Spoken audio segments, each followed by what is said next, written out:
First, public comment. Kayla, is anybody signed up for public comment? No, no one signed up in advance. Is there anyone on the call who would like to make a public comment? I'm seeing no hands. Okay, great. Well, then we'll move on to vote for the minutes. They are pages 3 to 5 in your documentation. And I would move to vote to approve the February 23rd, 2026 minutes. Do I have a second? I'll second. Thank you, Trustee Flint. Any discussion or dissension? All right, then. All those that approve the minutes of February 23rd, please raise your hand or say aye. Motion carried. Okay, next on the agenda is we're going to review the plan for the 2026 audit. And we're going to review that with our audit team from Witham. So I see Zach is with us. And as outlined in the planning memo, we'll include a look back at last year's audit, where we received an unmodified opinion and no material weakness, as well as an overview of the approach to the timeline for the current year's work. We'll also hear about an area of focus this year, including audit risks, federal program considerations, and planned process improvement. With that, I'd like to introduce Zach Flash to walk us through the audit plan and the key highlights. Hi, Zach. Morning, Trustee Zeller, and good morning, everyone. Can everyone hear me all right? Perfect. All right, so I'm going to just to help us visualize the walkthrough of my conversation with everyone this morning. I'm going to share my screen.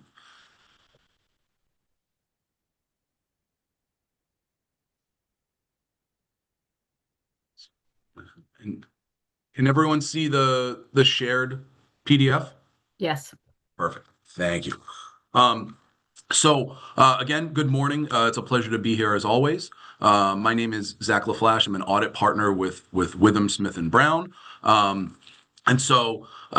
all of you that were on the committee in the fall last year, you would have remembered me presenting the audited financial statements. It is hard to believe, but we are already starting to and underway for the FY26 audit.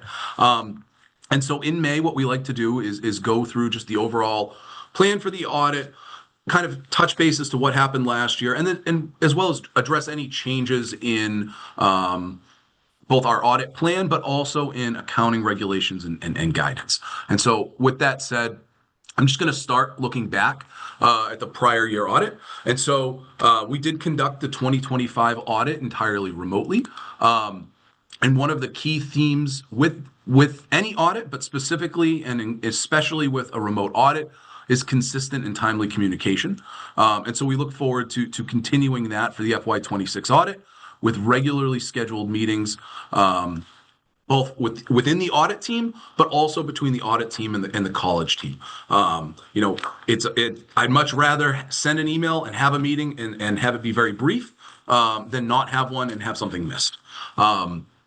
In addition, last year during the audit and as well as this year during the audit, part of our plan is to gain an understanding of the internal controls of the college system. And so we use those controls and those understanding of those controls to help tailor our audit to focus in on some of the key areas. And so essentially that we're focusing our time on items of matter as opposed to just casting a wide net and really focusing in on potential items that are not of significance. And so gaining that understanding of internal controls allows us to do that.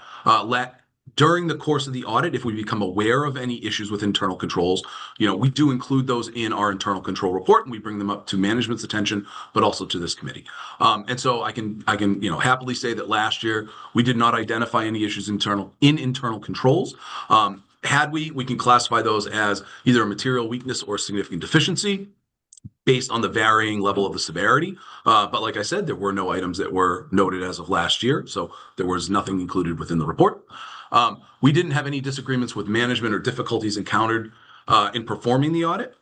We've worked with Sharon and Toby and their teams for a number of years, and so we feel that we have a very good working relationship with them. A couple of items of note in regard to the single audit that was for the 6/30/25 year end.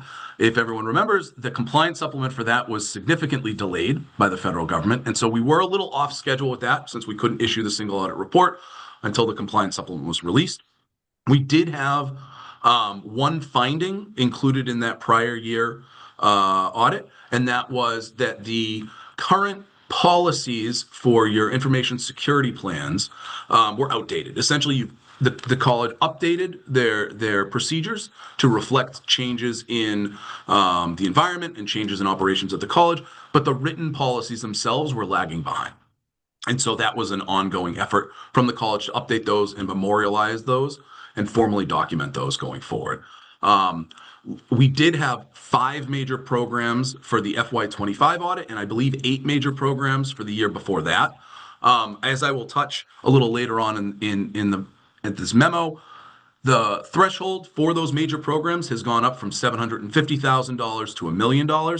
And so my hope, Sharon's hope, and I'm sure Toby's hope, and everyone else's on the finance team and the financial aid team is that we have fewer major programs to audit this year to give everyone a little bit more breathing room.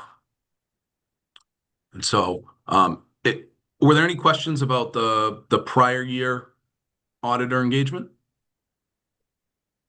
So I'm going to kind of jump forward to the 6/30/26 year end.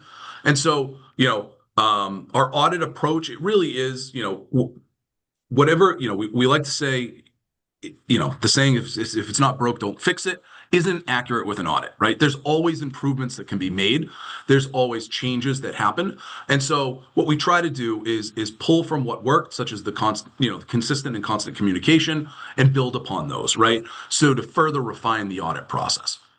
And so as part of that, we want to make sure that we're expanding our communication between the audit team and the college, but we also want to make sure that we've established and we adhere to the timetables that we've gone back and forth and agreed on to make sure that we're hitting all of those deadlines. And so a key part of that, again, is those periodic check-ins between Witham and Vermont, and we just want to make sure that we're keeping on track of all of that. We are planning to keep the remote approach. However, if something does happen where a remote approach for a particular area doesn't work, we're not right next door, but we're fairly close, and we're always willing to make the drive. And so the primary goal of the audit is to have it completed, right, for that October deadline for both the financial statement and, fingers crossed, if the compliance supplement is released in a normal time frame, the single audit for 6/30/26. And we also want to make sure that we're reviewing and communicating processes, improvements, and efficiencies as we become aware of them.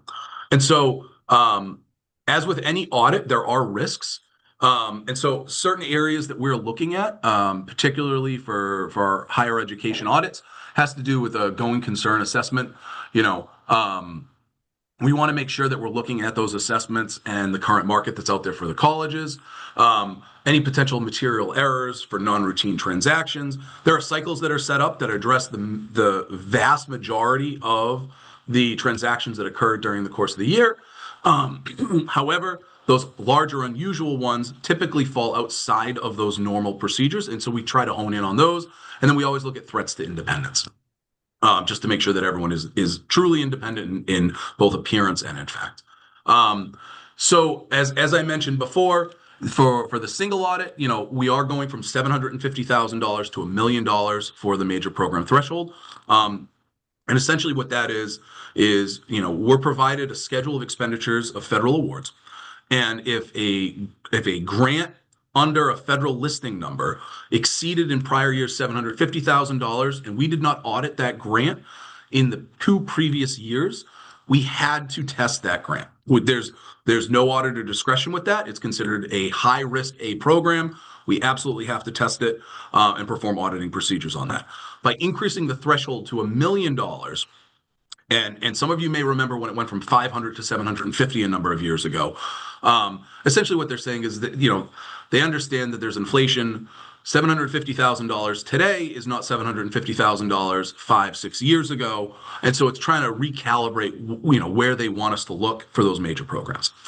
In addition to that increase in the major program, our hope is that because we audited so many major programs the last 2 years, that we have coverage over a number of those grants and expenditures that are, you know, a little bit over $1 million, 1.2 to 1.5 or higher, so that we have fewer programs that are required to be audited this year. So with that said, because the primary federal expenditure on the college's CFA is student financial assistance, that is, you know, mathematically it has to be tested on an annual basis. The only exception to that would have been years in which the COVID-19 funding was provided to all the schools. But, you know, absent that, student financial assistance is a major program because we have to get a certain dollar amount of those expenditures covered under our testing, and that's the only major program that would allow us to get there. So those are some of the changes for 26 as far as the single audit and our audit approach. Excuse me. There are 2 new GASBs, and I know it's early in the morning, so I won't put everyone to sleep, you know, going into great detail with these. But the GASBs are the accounting pronouncements and changes that are coming out that have to get flowed through the college's financial statements. And so the first one is GASB 103. And really what that is focusing in on is a restructuring of the management discussion and analysis into a more structured, cohesive presentation so that it aligns with the financial statements.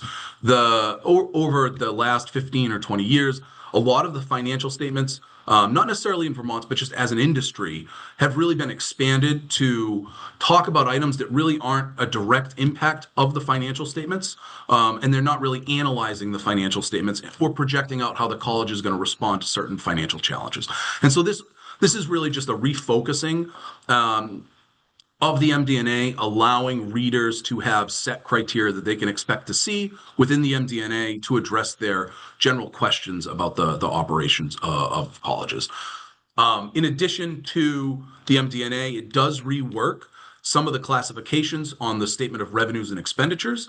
Essentially, it creates subtitles called non-capital subsidies, and essentially it's rearranging some of the line items of those expenses. So we will certainly work with Sharon and Toby to make sure that those are in alignment with the new GASB. The second GASB for this year has a substantially lesser of an impact. That's GASB 104. I apologize. I put 102 on the presentation. That's my mistake. GASB 104 is essentially an expanded disclosure related to the capital assets held by colleges and universities. And so over the last 5 to 10 years, you know, there have been some pronouncements for leases and subscription-based IT arrangements. Those have changed the subtotals that are included in the footnote disclosures. And so this is essentially providing guidance as to what has to be disclosed in regards to each of those types of assets being held, as well as carving out specific information for assets that are being held for sale. You know, there are a large number of financial higher education institutions that are struggling financially. And so there may be, and there probably is, more schools that are isolating out their capital assets to potentially sell them to fund future operations. And this GASB calls attention to that so that those are clearly disclosed within the financial statements. We do have, just continuing on, the overall timeline for the audit. We are currently working through the planning now. We started last week. We're continuing this week. The first couple of weeks generally are sample selections, documentation of procedures and controls, and then the second half of this week and later on is truly completing the testing for those planning items. We will be performing the audit fieldwork the weeks of August 17th and August 28th. Although we understand that, especially with the Workday implementation, that the accounting and finance team are running around with a number of different tasks. So we have increased some of our scheduling to allocate time beyond those 2 weeks, just to make sure that we have an overflow should the need arise. I know I spoke fairly quickly. I know you have a lot on your plate, but does anyone have any questions, comments? Oh. Committee, Trustee any questions? I'm sorry, am I saying this correctly, Trustee Durfee? Good morning, Zach. Thank you. Good morning. Yeah, just thanks for the presentation. Just wondering about specifically the 2 new GASB 103 and 104. whether you think that's going to have any significant impact on the timing, the work that we need to put into putting things together. Will require a little bit more advanced work on the management discussion and analysis. Beyond that, it should not have an impact on the financial statements or the audit. Any other questions? No? Okay. Thanks, Zach, as always, and we look forward to hearing progress reports as they come. Thank you. Thank you. Okay, now I'm going to ask the committee to allow me to bring a piece of business to you that is not in the agenda. And specifically, I'd like to have a brief discussion regarding the recent Canvas outage and related security concerns we have been reading about. While there are no materials for this item, we wanted to ensure the committee has visibility into what occurred, the current status, and any implications for system operations and risk management. This is also an opportunity to understand how the incident is being managed. With that, I'd like to turn it over to Wilson Garland, our Chief Information Officer, to provide an overview and take any questions from the committee.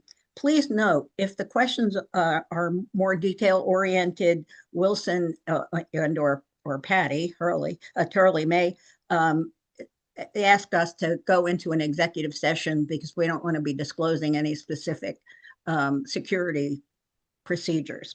So with that, I'll turn it over to Wilson. Thank you, Chair Zeller. I appreciate the opportunity to address this committee. Many of you probably have heard in the press over the last week about the Canvas security incident that they had, and that likely most of their customers, if not all of their customers, potentially had some of their data compromised. We're still waiting to hear details from Instructure, which is the company that owns Canvas. They've been communicating with us regularly about their progress, but they're still in the midst of doing detailed research as to what exactly was accessed and so on. As part of the incident last week, we did experience an outage of Canvas, in part for them to make some updates to their system, et cetera.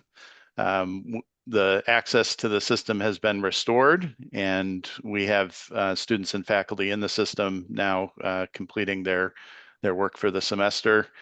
As a precaution, we have disconnected some of the systems that connect to Canvas as a way to just ensure that we maintain security for our core systems, particularly those that have very sensitive student information. And we've also done some additional assessment and review of our systems and are monitoring traffic on our systems just to ensure that we don't see anything unusual. We've also brought in our security firm to do some additional work just to ensure that our network environment is secure. But we're continuing to monitor the situation, and as I said, we're waiting to hear from Canvas and Instructure more details about the incident that they've experienced. Wilson, can you explain to us exactly what Canvas is used for? Certainly.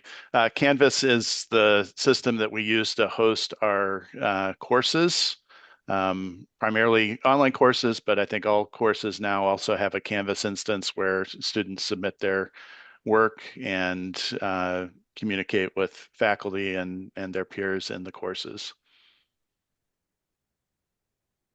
Committee, does anybody else have any questions for Wilson specific to this?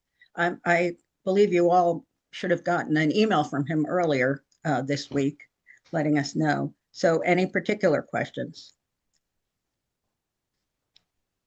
Okay. And just as an update, we did send out an update to our broader student, faculty, and staff community this morning.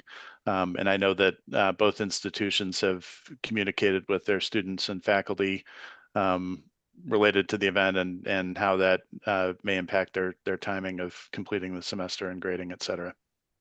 Okay, based on that, do the presidents have any comments about how it's affected your institution? President Judy? I don't have any comments. I just Okay. want to really commend the communication that both Wilson and Meg have provided to the system. I think it's been good. I think that, yes, I mean, the timing was impeccable. I'm sure it was really intentional because it was Thursday night. We finished our classes on Friday. So I think, but it seems like people, it affected, 9,000 other schools. So it's not just Right. a Vermont problem or Vermont State Colleges. So I think, people are coping and, it's unfortunate, but I have not heard of any major explosions. So I think hopefully people are accepting this with grace and kindness for what it is, and we'll get through it. Okay, thank you very much. Dave, you have any comment? Yeah, I would just concur with Joyce. I've not been aware of any significant concerns or issues, and I would also just commend the team for their follow-up, including communications up to and including this morning to our campus community. So I think people have been kept well informed, and I think that has engendered a lot of kind of trust in our handling of this, and that's probably one of the reasons why we haven't heard more concerns. Great. So committee, I think this means we don't need to go into executive session. Okay, great. Thank you very much for the update, Wilson, and compliments to you and your team. Thank you. So next on our agenda is we're going to review and recommend the Written Information Security Program, WISP. That, as you'll remember, was the item that caused us to have a finding on our last audit, because the WISP wasn't updated in written format. So we're going to review that, and I'm going to ask Meg Waltz, who's the Deputy Chief Information Officer, to walk us through the WISP document and explain the key elements of the program. Thank you, Meg. Sure. Thank you for the time today. We, as previously noted, we had most of the components of this in place. It was just formalizing it into one document. So the WISP, at a high level, outlines who's responsible at the institution, data security coordinator, and then what measures are in place for protection of our data. So role-based access to information, based on your job, you have access to these types of information. What our password policy is, how we protect our data through multi-factor authentication, expectations of employees, including training under this WISP, and expectations for how they should keep certain types of data protected, and see what else. Protections we have in place against external security breaches. So, what kind of protections we have on our wireless network and our wired network, what types of data should be password protected. So it just sort of outlines at a foundational level how we protect data, how employees are supposed to help us protect the data, and what kind of response we take when we think that there has been an incident that affects our data. Excellent. So love the background, Meg. Love that. So I do want to know, since this was an audit finding, do you feel that this is fully resolving our audit finding and then we won't have another one? You or Wilson? Okay. I do, yes. We have also, through part of this process, we have looked at WISP documents from other higher ed institutions, and ours is in line with those. So I do feel like this should resolve the audit finding. Okay. Do we still have does this program address any new risks, or I assume it addresses all the existing risks, but did you find areas to include in here of risks that weren't in it before? I don't think so. I think it just pulled together all of our sort of foundational ideas about how we store, protect data. Okay. Committee, anybody have any questions? Nope. Okay. Then I guess we're supposed to approve this, yes? So I do have sure. one item to add for your committee, Okay. just for context for you. As part of your annual review for GLB, where you do have the opportunity to review the cyber progress and policies as part of the work that IT does for that, one of the things that you will be asked to do is to review the WISP annually with the cyber team. Right. So with IT. So after you go through this process that you're about to go through to review and make some level of approval and recommendation to the board, you should anticipate that you should be reviewing this annually and have the opportunity to have IT review it with you again and see further updates so that it does not get out of sync with current practice as it had in this particular instance. Okay, sounds like a good plan. So any other questions or comments from the committee? Trustee Silverman. Do we undergo a separate IT security sort of audit? From an IT consultant, somebody that comes in and does a deep dive.